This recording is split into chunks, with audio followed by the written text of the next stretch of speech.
the shadowed corners of history, where dust gathers on forgotten ledgers and silence guards the corridors of power, lie the stories that were never meant to be told.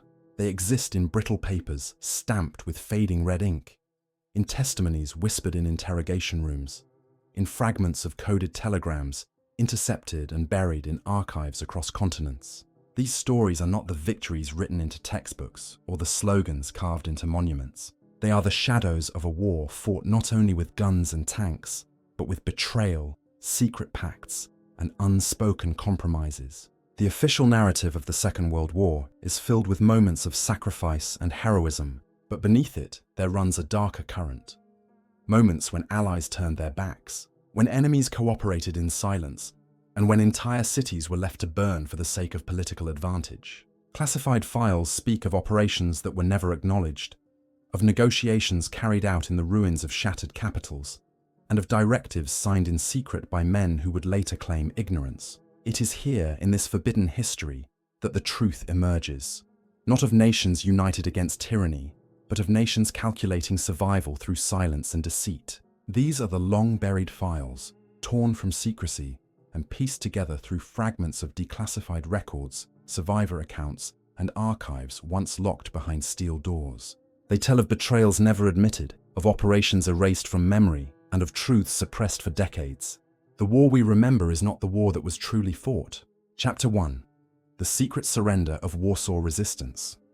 In the autumn of 1944, the Polish capital was reduced to rubble, its streets littered with the bodies of civilians who had dared to defy the Nazi occupation. For 63 days, the Armia Krajowa, the Home Army, had resisted with weapons smuggled through sewers, with pistols carved from workshops, with grenades manufactured in basements under candlelight. They believed aid was coming. Soviet artillery thundered just beyond the Vistula River. The red banners of the Red Army could be seen from rooftops. Yet no help arrived. Instead, documents hidden for decades in Soviet archives, labeled NKVD 134-21, reveal Stalin's explicit instruction to halt the offensive and allow Warsaw to bleed. The uprising, for Moscow, was a tool to break Polish resistance before Soviet domination could be imposed. This was no passive inaction, it was a calculated strategy. In the rubble of Warsaw, another truth emerged, darker and largely erased from official memory. A covert negotiation between remnants of the Polish resistance and the German occupiers themselves, recorded under the codename Protocol Vistula. The surviving commanders of the Armia Krajowa faced annihilation. Ammunition was almost gone, food supplies were exhausted, and hospitals overflowed with the wounded. On September 25, 1944, a series of clandestine meetings were initiated in the shadows of ruined churches and half-collapsed municipal offices. Declassified Abwehr files, recovered from Berlin after the war, confirmed that intermediaries were sent under truce flags, their identities erased in official communiques but mentioned in Gestapo File No. 17. These documents suggest that the Germans, desperate for intelligence on Soviet troop positions and eager to end the uprising swiftly, offered an unholy compromise. In exchange for surrendering strategic sectors of the city with minimal resistance, select Home Army leaders would be guaranteed safe passage out of Warsaw, possibly even evacuation into the West. The Polish resistance had never trusted the Nazis, but the silence from the Soviets was deafening. Radio operators documented in British intercepts under ultra-decrypts, specifically transmission CX-MSS 15054, confirmed that Stalin had ordered no assistance, despite urgent appeals from London and Polish exile leaders. Churchill's own cables, dated September 12th, show his growing frustration, yet the Western allies were powerless. The Soviets controlled the bridgeheads, and without their cooperation, aerial supply missions were suicide. Out of every 5 crates dropped, only 1 reached resistance fighters. The rest fell into German hands. By late September, the choice was stark: die for nothing or bargain in shadows.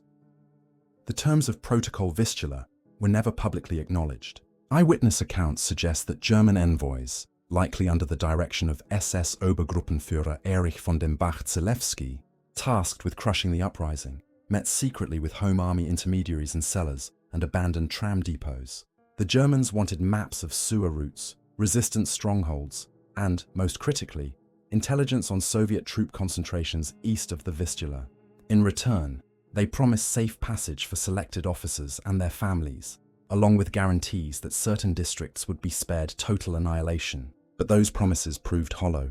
What followed was a systematic campaign of massacre and destruction, with entire neighborhoods leveled block by block. Still, fragments of testimony suggest that a handful of resistance leaders were indeed escorted from Warsaw under German protection, their names expunged from both Nazi and Polish records. One of the most haunting fragments is found in testimony given during a Soviet interrogation in 1946, classified under Lubyanka File 44B. A captured Home Army officer, unnamed in the transcript, admitted under duress that his superiors had spoken with the occupiers in the ruins, and that papers were signed by candlelight, promising survival while others were left to the flames. Whether this confession was coerced or genuine remains uncertain, yet cross-referenced with German intelligence documents, it hints at a dark bargain. Those leaders who disappeared from the ruins of Warsaw re-emerged months later in Western Europe, silent, their stories never told. The cost of this silence was immense.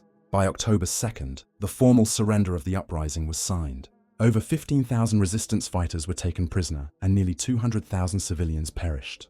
Warsaw was systematically destroyed on Hitler's orders, with demolition squads reducing what little remained to ashes. Soviet forces remained passive across the river, advancing only in January 1945, when nothing was left to save. In Stalin's calculus, a broken Poland meant a compliant Poland. For Berlin, the temporary intelligence gained may have slowed the Soviet advance by days, perhaps weeks, but it mattered little in the larger collapse of the Reich. For Warsaw, however, the shadow of betrayal never lifted. Decades later, fragments of Protocol Vistula surfaced in Polish émigré archives in London, corroborating that some level of negotiation had occurred. Yet both Polish and Western governments suppressed these findings. For the exiled government in exile, acknowledgement of such negotiations would tarnish the honor of the Home Army, revered as martyrs. For the West, the truth risked complicating relations with both post-war Poland and the Soviet Union. Thus, the narrative of the heroic but doomed uprising was preserved, while the darker undercurrents were buried. Still, questions remain. Who were the commanders who accepted the terms, if only briefly? Did they survive the war, living quietly under assumed names? Or were they eliminated by both Germans and Soviets to ensure silence? The scattered files, the censored testimonies, and the missing names suggest a cover-up executed on multiple fronts. Protocol Vistula may have been a fleeting bargain, but its consequences rippled through the shattered ruins of Warsaw, marking the moment when resistance became expendable in the chess game of empires.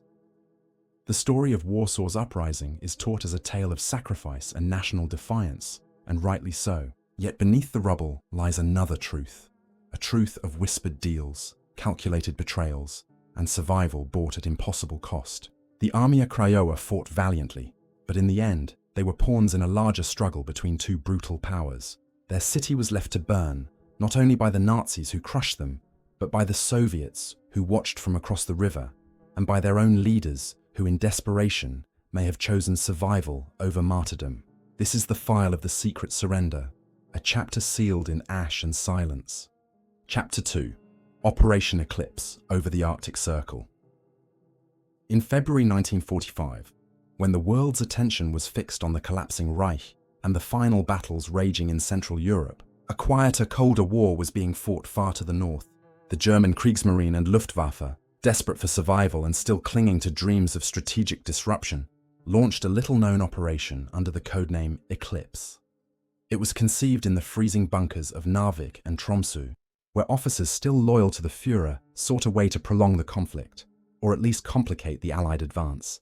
Their chosen battleground was not Berlin or Vienna, but the desolate Arctic archipelago of Svalbard, a place of ice, silence, and strategic value far greater than its barren landscape suggested. Svalbard had already been a stage for conflict. Norwegian coal mines, seized and abandoned, had provided bases for weather stations and outposts. Since 1941, both Germany and Britain had fought over the archipelago, burning settlements to deny them to the enemy. But Operation Eclipse was something different. Newly declassified British Admiralty files, specifically HS 7342, reveal that Eclipse was designed as a permanent foothold, one that could outlast the war itself. U-boats modified for polar endurance, equipped with insulation and storage for extended missions, were to carry both men and equipment to the icy coasts. Luftwaffe reconnaissance units, stripped of insignia and designated with false civilian covers, would follow. Disguised weather huts concealed antenna arrays, and within those huts, German scientists tested prototypes of long-range V-weapons, a chilling extension of the V2 program intended for Arctic deployment. The plan was daring, but rooted in desperation. By late 1944, Germany's situation was catastrophic, yet the Arctic still offered one advantage: control of convoys supplying the Soviet Union through Murmansk and Arkhangelsk. If the Kriegsmarine could harass those convoys, or even threaten them with new weapons, it might buy precious time.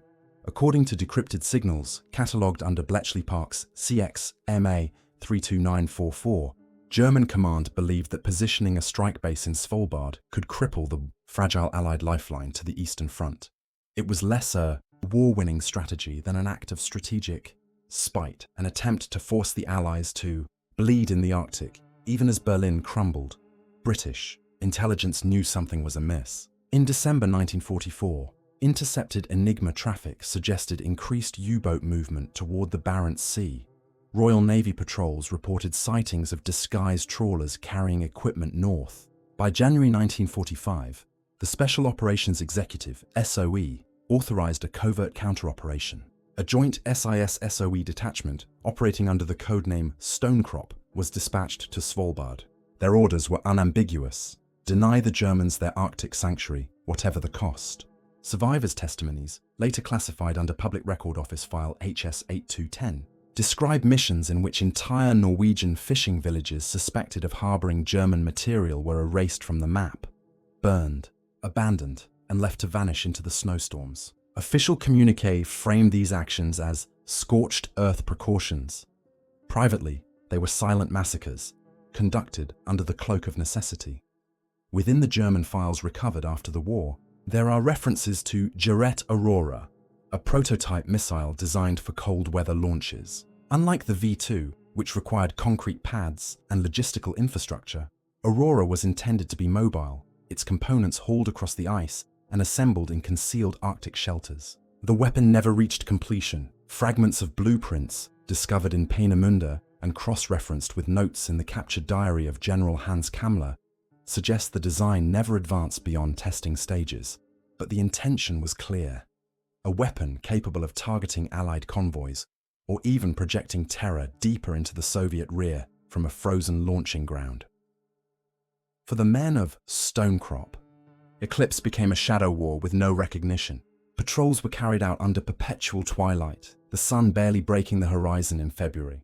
They wore mismatched uniforms, blending British kit with stolen German gear, and carried orders authorizing lethal force against any suspected collaborator. Reports describe firefights in abandoned mining stations, where German technicians fought to the last man rather than surrender. Bodies were buried beneath the snow, never recorded, never acknowledged. One mission log recovered from a Norwegian veteran decades later describes the discovery of crates labeled E-capsule, which contained sealed canisters of experimental fuel for the Aurora project. The crates were destroyed with thermite charges. No official record of their existence was filed. By March 1945, the collapse of Germany made Eclipse untenable. U-boats tasked with supply were diverted to emergency operations. Luftwaffe detachments stranded in the Arctic were abandoned, their transmissions fading into silence by April. Some were likely swallowed by avalanches, others executed quietly by Allied patrols. Yet the fragments of their work did not vanish. Soviet intelligence units arriving in Svalbard in May 1945 recovered components of Eclipse installations. Declassified GRU files labeled SV-0198 confirm that Soviet engineers transported recovered parts of Aurora devices back to Murmansk, where they were studied before vanishing into classified Cold War programs. Simultaneously, British and American forces recovered other fragments, smuggled south through Tromsø, and later integrated into missile research conducted at White Sands and Kapustin Yar. The legacy of Eclipse thus lived on, not as a functioning German weapon, but as intellectual debris feeding the rocket programs of two emerging superpowers. For Norway, the human cost was buried beneath silence. Entire fishing families vanished, their villages razed, with survivors too terrified to speak. For Britain, the operation was never acknowledged. In official records, no mention of Eclipse appears. Only scattered allusions to routine Arctic operations survive. For Germany, the collapse of the Reich buried the project under rubble and chaos. Yet the fragments, weather huts rotting beneath ice, scorched foundations where Aurora was tested, still whisper of a war that stretched far beyond Europe's ruined cities. Operation Eclipse was never intended to save Hitler's Reich. It was a final gesture of defiance, conceived by men who refused to accept the inevitability of defeat. In the frozen silence of Svalbard, they sought to carve a foothold that would outlast surrender, a shadow base from which terror could be projected even as their homeland burned. The Allies responded with equal ruthlessness, erasing villages, burning homes, and leaving nothing but ice to cover the evidence. And when the war ended, both sides scavenged the remains, feeding a new conflict that would dominate the second half of the 20th century. The Arctic Circle, silent and desolate, had been a battlefield of secrets, one where history itself froze in silence. Chapter 3: The Forgotten Mutiny at Dachau Barracks. In the final weeks of April 1945, as the Third Reich collapsed in on itself, Bavaria became a landscape of chaos. American units of the 7th Army pushed southward, towns fell in rapid succession, and the highways filled with fleeing civilians and retreating soldiers. Amid this breakdown, a series of events occurred inside the Dachau concentration camp complex, not in the prisoner barracks where suffering had long been documented, but within the auxiliary barracks used to quarter Waffen-SS guards. The official history of Dachau's liberation, recorded on April 29th by the US Army and widely circulated in photographs and testimony, tells of starving prisoners freed and atrocities uncovered. What it does not include are the whispers of a mutiny among the SS guards themselves, a purge that erupted within those final hours and left over 60 German corpses stacked like cordwood in the barracks. The evidence, scattered across censored testimonies, missing photographs and sealed intelligence files, points to a violent internal breakdown orchestrated to silence men who had seen too much. NARA File X4719, long buried in American archives and partially declassified in 1978, contains fragments of Signal Corps reports describing an unexplained firefight heard by advancing troops in the vicinity of the Dachau SS quarters. When American soldiers finally stormed the compound, they found bodies riddled with bullet wounds, some executed at close range. Curiously, the weapons had been neatly stacked in the corner of the room, as though a surrender had been staged before blood was spilled. No official photographs of this room were ever released, despite the exhaustive visual record of Dachau's liberation. The implication is disturbing. This was not an Allied massacre of surrendering guards, but an internal mutiny, a violent struggle among SS men, fueled by betrayal, desperation, and perhaps orders from above that demanded silence. Testimony from survivors adds further shadows.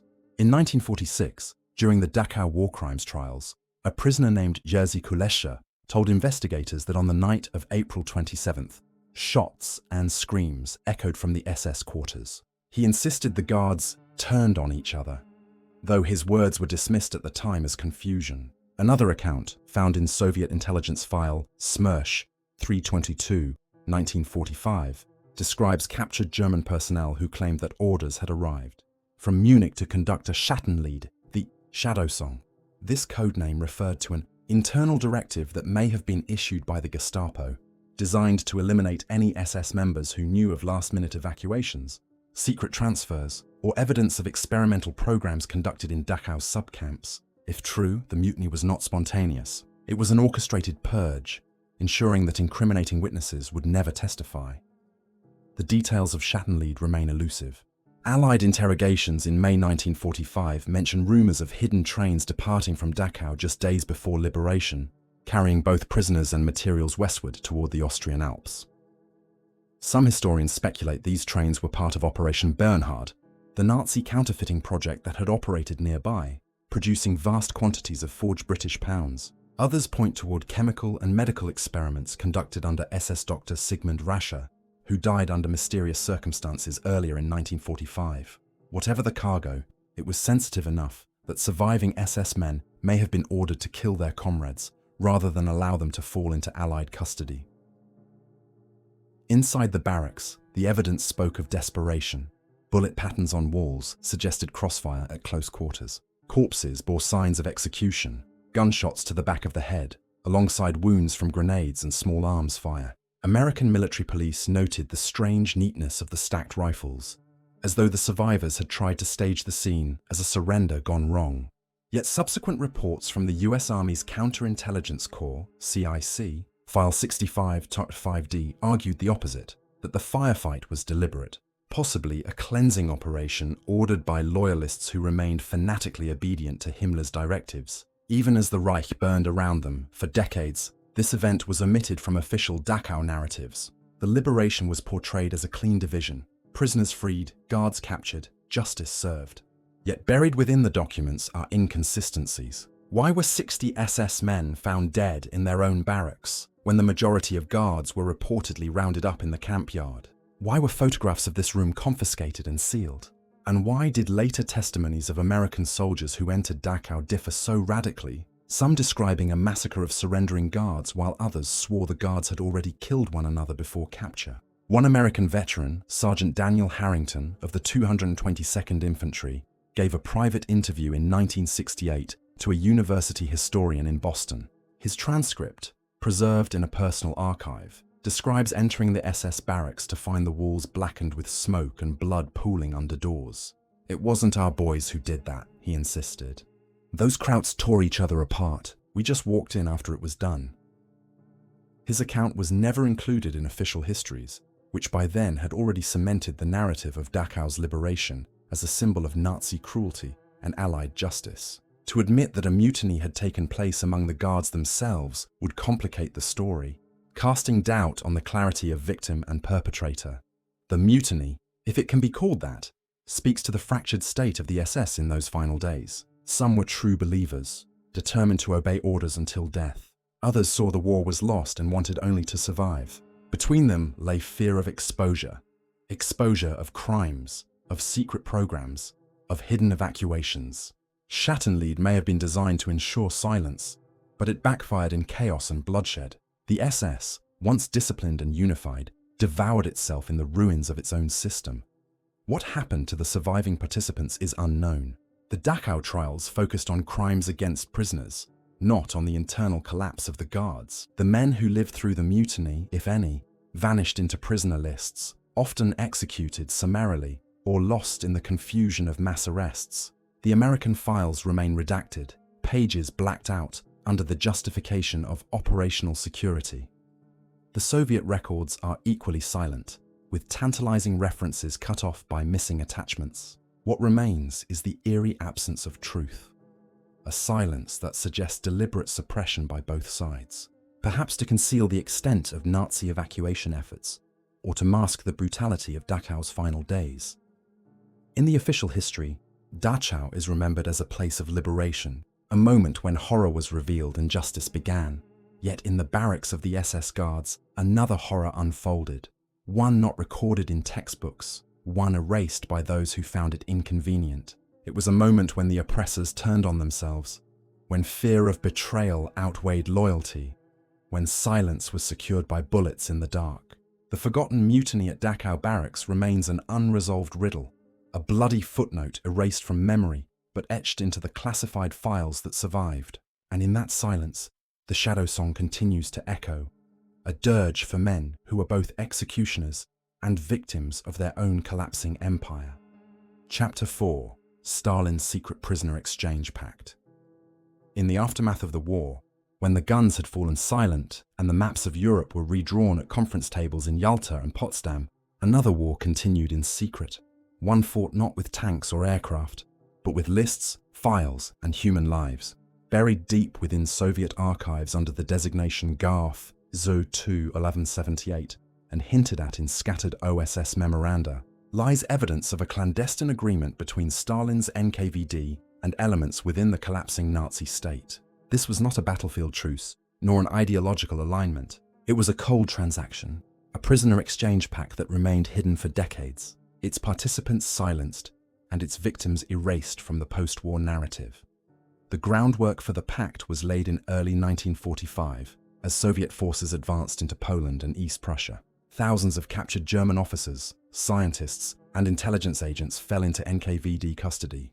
Among them were men connected to critical research in rocketry, chemical warfare, and signals intelligence. At the same time, Soviet archives reveal that Stalin remained fixated on the return of certain Soviet prisoners of war who had been held in German camps, especially those with knowledge of classified military projects or political significance.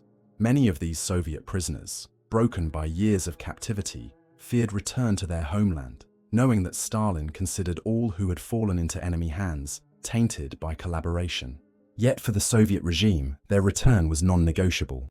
The Pact, codenamed Operation Dim, the Russian word for smoke, was designed to secure these men, even if it meant bargaining with the enemy. The intermediaries for these negotiations remain shadowed in obscurity. Some accounts suggest that contacts were established through Swiss channels, particularly in Bern, where both German and Soviet agents had maintained networks throughout the war. Other files hint at the involvement of the Abwehr remnants, desperate to secure survival as the SS tightened its grip and the Reich crumbled. What is known, through fragments of OSS reports declassified in the 1990s, is that specific exchanges did occur. German technical officers, particularly those with expertise in radio encryption and rocketry, were quietly transferred eastward under Soviet escort. In return, Soviet citizens, many of them Red Army officers taken in 1941 during Operation Barbarossa, were handed back by German units, seeking favor in their final hours.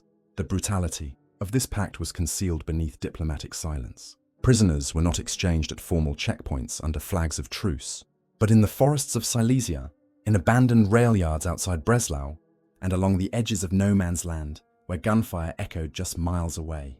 Survivors described trucks pulling into the night, headlights covered, guarded by NKVD troops on one side and Waffen-SS on the other.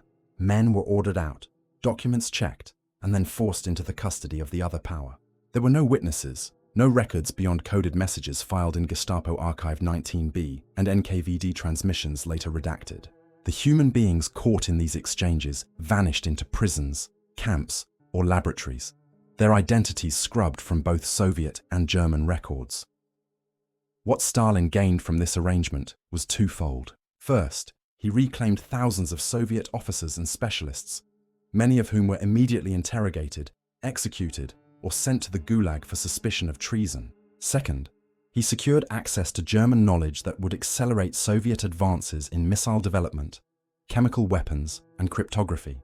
Soviet scientists working at institutes in Moscow and Kazan suddenly received new materials whose origins were never officially disclosed. Western intelligence tracking these developments by 1946 noted the uncanny similarities between captured German designs and emerging Soviet prototypes. For Germany, the pact offered only temporary relief. Some officers who facilitated the exchanges hoped it might buy them survival, or at least a chance to escape the vengeance of both the Allies and their own leadership.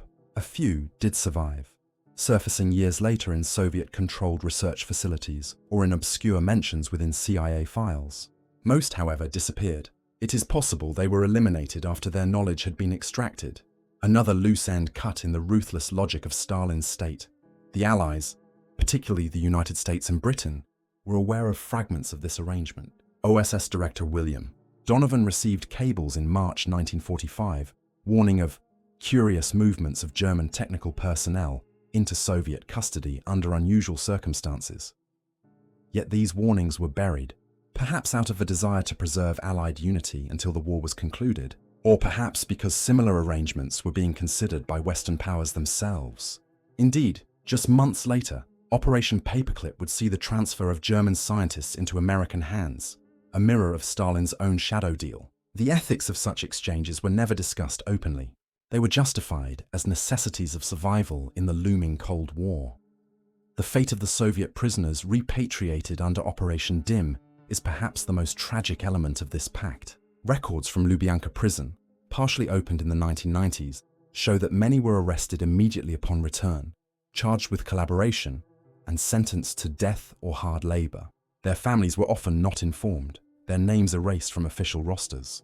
In one chilling memo, NKVD Chief Lavrenti Beria noted that returning elements carry the contagion of defeat and must be purged.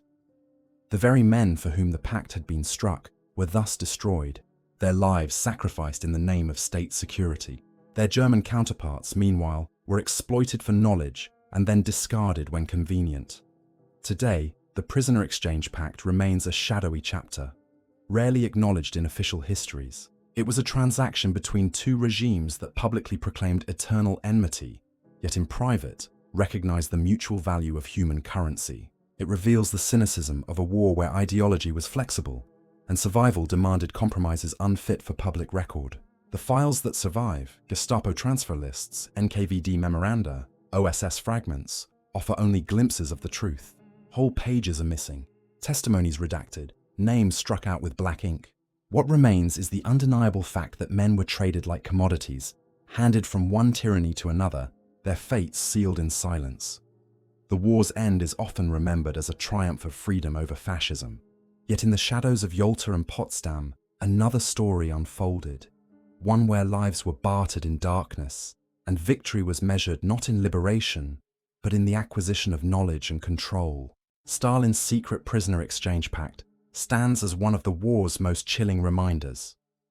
That even in moments of apparent unity, betrayal and calculation thrived, and human beings were reduced to bargaining chips in a struggle that had no true end. In the end, these buried files leave us with questions that refuse to fade.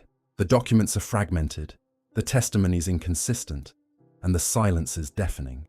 Did the Armia Krajowa truly agree to a shadow pact with their German oppressors, choosing survival over sacrifice as Warsaw crumbled to dust? How close did Operation Eclipse come to reshaping the Arctic into a frozen launchpad for terror, its remnants quietly feeding the rocket programs of the Cold War? What really happened inside those barracks at Dachau?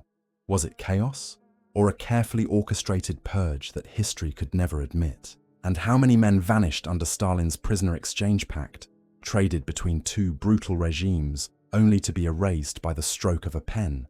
These questions linger not because they are unsolvable, but because the answers were deliberately buried.